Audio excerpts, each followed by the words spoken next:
Friends welfare association మాచారెడ్డిలో సభ్యత్వం తీసుకున్న CM Revanth Reddy మరియు Shabbir Ali. Friends welfare association Machareddy మండలంలోని వివిధ గ్రామ పంచాయతీల నుంచి కొంతమంది సభ్యులు ఒక సంఘంగా ఏర్పడి వారికి తోచిన విధంగా చిన్న చిన్న సాయం చేయడం జరుగుతోంది. తాము చేసే మంచి కార్యక్రమాలను చూసి ప్రేరణ పొంది మహమ్మద్ షబ్బీర్ అలీ తెలంగాణ రాష్ట్ర ప్రభుత్వ ఎస్సీ, ఎస్టీ, బీసీ మరియు మైనార్టీ వెల్ఫేర్ సలహాదారులు తాను సభ్యత్వం తీసుకోవడంతో పాటు వారి కుటుంబ సభ్యులు కూడా సభ్యత్వం తీసుకోవడం జరిగింది.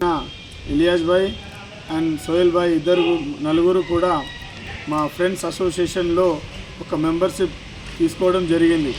ఎందుకంటే మాచారెడ్డి మండలంలో ఉన్నటువంటి వివిధ గ్రామ పంచాయతీల నుంచి ఇద్దరు ముగ్గురు ఫ్రెండ్స్గా యాడ్ అయ్యి మాచారెడ్డి మండలంలో ఎవరికైనా ఇబ్బందులు మంచి చెడులు ఉన్నా వారికి సహాయం చేయడం కానీ, అది హెల్ప్ చేసే విషయంలో కానీ, ఎవరికైనా మంచి చెడు విషయంలో ఆపదలో ఉన్న వారికి, చదువుకునే పిల్లలకు కానీ, పేదరికంగా ఆర్థికంగా ఇబ్బంది పడుతున్న వాళ్ళకి కానీ, ఈ రకంగా ఎవరైతే సమస్యలు ఉన్నారో వారికి ఒక సదుద్దేశంతో మంచి చేయాలనే ఉద్దేశంతో మేము ఒక సిండికేట్ ఫామ్ అయినాము.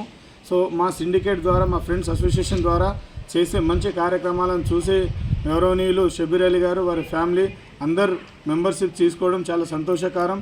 నిన్న జరిగినటువంటి పార్టీ ఆఫీస్లో, కామెంట్లో జరిగిన పార్టీ ఆఫీస్లో కూడా గౌరవ సలహాదారులు అంటే తెలంగాణ రాష్ట్ర ప్రభుత్వ సలహాదారు షబ్బీర్ అలీ ద్వారా రేవంత్ రెడ్డి, తెలంగాణ రాష్ట్ర ముఖ్యమంత్రి రేవంత్ రెడ్డి కూడా షబ్బీర్ అలీ ద్వారా ఆ ఫ్రెండ్స్ అసోసియేషన్లో నేను ఒక సభ్యుని అవుతా అని చెప్పేసి తన వంతు సహాయంగా సభ్యత్వం రుసుమును 500 రూపాయలు గౌరవ సలహా. మరిన్ని అప్డేట్స్ కోసం మా ఛానల్ని సబ్స్క్రైబ్ చేయండి.